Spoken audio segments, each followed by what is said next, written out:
Hey, my man, shut the car off! Let me see your hands! Get on the ground! Hello and welcome back.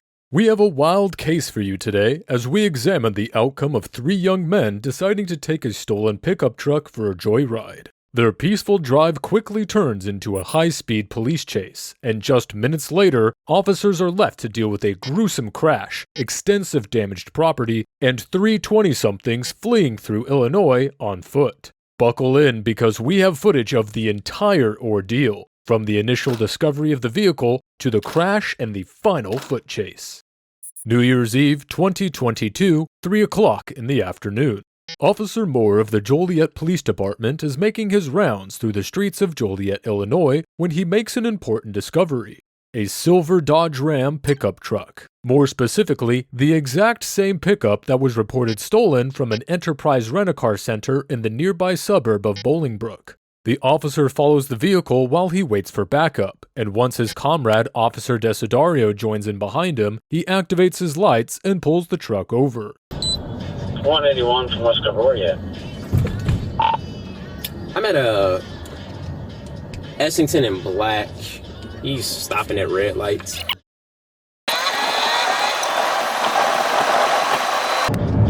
You're staying on 2 off at 2 still here. Have you just come back? We'll be able to push you. Okay, 10-4, yeah. I'll stay on 2 then. I'll wait till I get somebody behind me to light it up.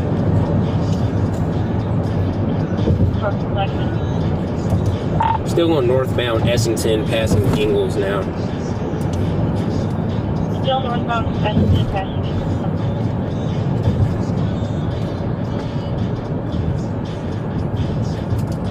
143, we are going the speed limit.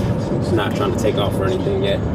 Perhaps Officer Moore already figured that the vehicle was going to try to escape. After all, it's stolen, and in the midst of such a tense situation, the driver's body has likely been kicked into what is commonly called fight or flight mode. This term describes the body's natural reaction when it perceives something that is deemed to be a threat. Though the term implies only 2 reactions, fight and flight, there are 2 other officially recognized reactions, freeze and fawn.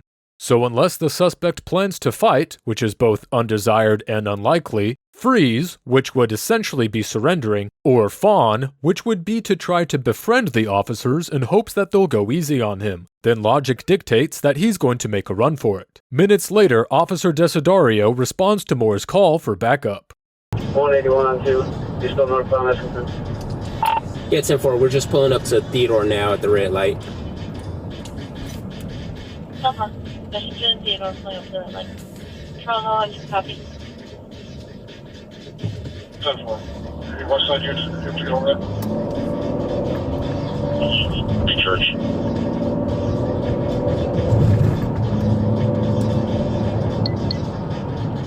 Where you at now? Northbound Essington, approaching T. Hickey. Alright, 181, go ahead and hold there. We're gonna try to stop it now.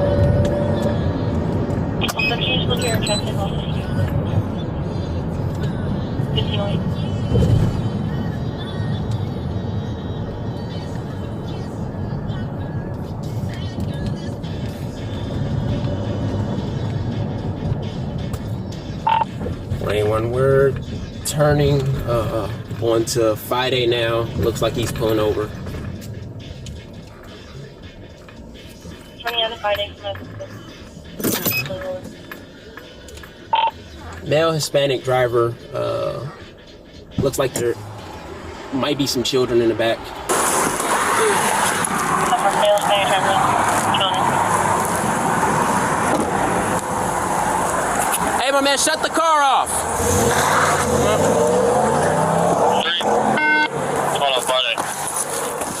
30 now, taking off westbound on Friday.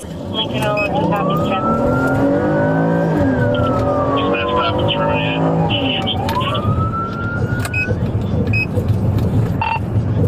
it. 10-4. Still going westbound, Friday, high rate of speed, terminating. Officer Moore decides not to chase after the truck due to how quickly and recklessly it's traveling. The Dodge swerved over the yellow line into the oncoming lane and ran a stop sign before speeding out of view.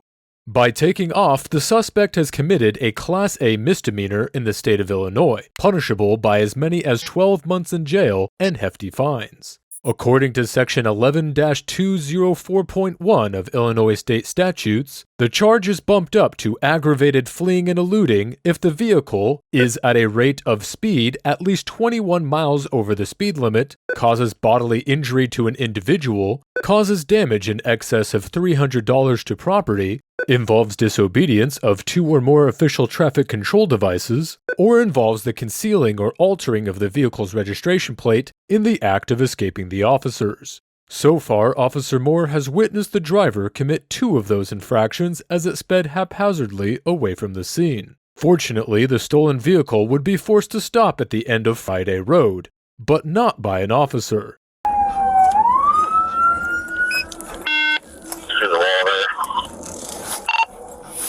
Yeah, notify state they crashed through the wall onto I-55. Christian, you're all on I-55. Hey, if you're in the car, get your hands up! There are still some people in there. I don't know if they're trapped or not.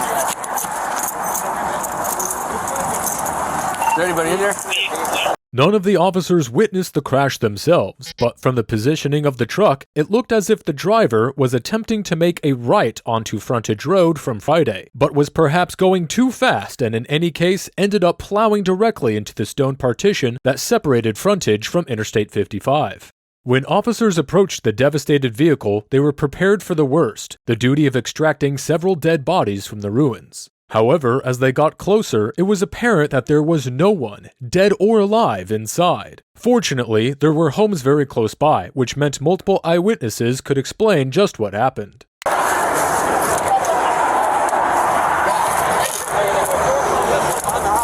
What's that? You go this way? They took off? They said someone would work on That way? Holy cow, I'm gonna get lucky. We can all certainly agree with that statement. Though relieved that no lives were lost, the officers now have a big problem. It was reported by several onlookers that they witnessed 3 occupants climb out of the vehicle and make a run for it, heading north. As it stands, there are 3 dangerous and possibly injured suspects scattered miles around the area. Officer Desiderio, who was present when the truck first took off, speeds from the wreckage to a nearby neighborhood where a suspect is said to be bobbing and weaving between houses. As Desiderio pulls into the neighborhood, he observes Officer Bacala already out of his vehicle, hot on the heels of one of the passengers, 24-year-old Sean Bates. Desiderio quickly gets out and trails his partner as he disappears behind a residence. 3109 Joanne, I got one run through the backyard. 3109 Joanne, one running. Let me see your hands! Get on the ground! Get on the ground! Get on the ground! Get on the ground! 32, I got one at gunpoint. Do not move. Do you understand? I got a dog coming. Do not move. Don't move. Do not move. Put your hands behind your back. I got it.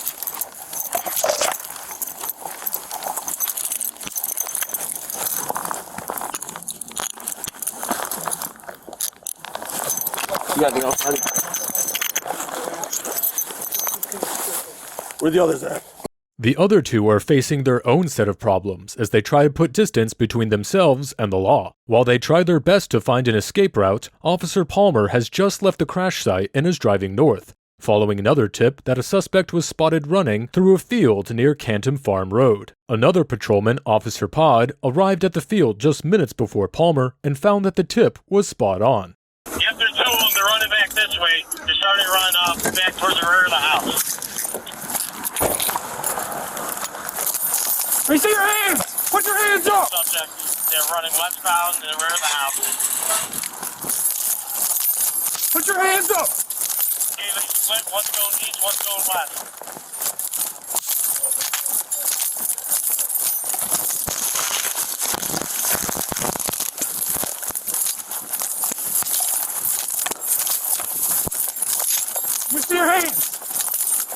your hands up. Get on your knees. Get on your knees. Get on your knees. 20, want to come point you. On your knees. One gunpoint 1528. On your knees. Other one's heading back towards Cannon Farm Road. Go forward to your chest. One heading towards Game Farm. Just put down back in the bushes. Doctor to the bushes. There's one right there, too. I'm coming in with the dog. Let the dog flush him out. Hey, I got eyes on the other one. He's ducking in the field. We're handcuffing one there right now.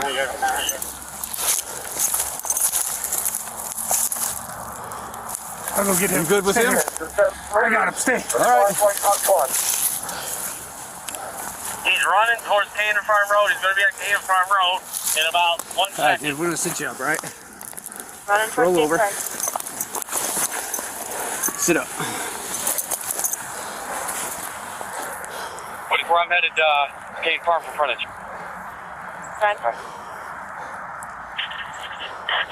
I'm at Cane Farm in Essington. Is he running towards Essington?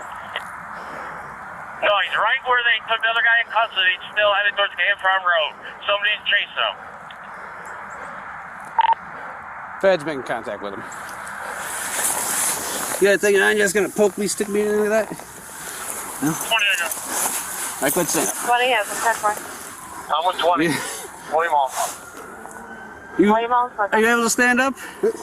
You tired from running?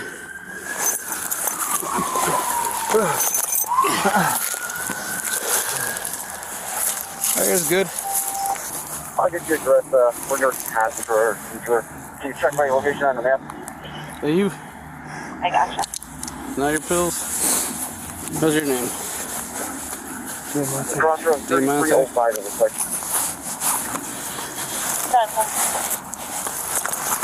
Diamante what?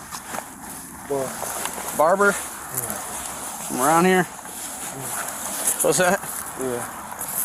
Who police have here is 23-year-old Diamante Barber, and what Officer Palmer just pulled out of his pocket is a pill bottle, prescribed to someone who is not Diamante Barber. Later inspection revealed that it contained a baggie stuffed with 35 2-milligram alprazolam pills, or better known by their brand name, Xanax. Alprazolam is prescribed to patients with panic and anxiety disorders, with 2 milligrams being the most common dosage. While it does its job of helping those who struggle with anxiety and paranoia, it's also commonly abused for recreational purposes. Neurotypical individuals take them for their disinhibition, euphoria, and anxiolytic effects. In Illinois, alprazolam is a Schedule IV drug, and possessing it illegally, meaning without a prescription, is considered a Class 4 felony that can earn anywhere from 1 to 3 years in prison, depending on the quantity. Also found in Diamante's person was a phone, an envelope containing $638, and a baggie containing a green leafy substance, which is inconsequential since recreational cannabis is legal in Illinois. While the intent for the drugs is unknown, what is known is that Diamante is observed as being the driver of the vehicle, a role that's bound to come with a string of additional charges. But we aren't there yet. As of right now, Officer Pod is sprinting far behind the last of the suspects, seen escaping while his friend was being handcuffed. Stop! 24, I'm headed Cannon Farm for frontage. 25, I'm at Cane Farm in Essington. Down. Running towards Essington. No, Use your he's right hands. where they took the other guy in custody. He's still headed towards Cannon Farm Road. So, On the ground. Fed's making contact with him. Hands up. 20, I got him. Let me see your hands. 20, yes, I'm 10 I'm with 20. William Hall. William Hall, second. Give me in your bag. The second passenger and final suspect, 22-year-old Isaiah Rakina, wisely decided to give himself up to the police. The persistent officers of the Joliet Police Department are able to neatly wrap up what was shaping up to be a very bad situation in just about 30 minutes. While on scene, Diamante complained of difficulty breathing as well as pain in his left knee and right ankle. Yeah, still looking for Oh, his shoes? 10-0, He was running through the fields and... I'm Tyler North, never gonna mail out. He was assessed and cleared by paramedics of any broken bones or immediate injuries. Further inspection of the totaled truck revealed there to be a firearm present inside, which had also been reported stolen out of Indiana. Attached to the 9mm handgun was a loaded extended magazine. The gun was taken into evidence along with the suspect's belongings. All three men are taken to Ascension St. Joseph Medical Center to be thoroughly examined for injuries resulting from the crash. After their flesh wounds are patched up and they receive the okay from the doctor, the young men are released back to the officers around 8 p.m. Sean Bates, Isaiah Rakina, and driver Diamanta Barber are all taken directly back to the police department with the officers. Sean Bates and Isaiah Rakina are each given a single charge of resisting or obstructing a peace officer. Sean was released on bond immediately after being booked, while Isaiah was released on bond about an hour later, minutes before the ball dropped on New Year's Day, 2023. Fortunate enough to have escaped with his life, Diamanta Barber wouldn't be as lucky in the face of the law. The driver was charged with resisting or obstructing a peace officer, 2 counts of aggravated fleeing and attempting to elude a police officer for both disobeying traffic signs and damaging property, possession of a controlled substance, and of course, motor vehicle theft. Diamanta was taken to the Will County Adult Detention Center where he'd be spending his New Year's Day, and possibly a lot longer, behind bars.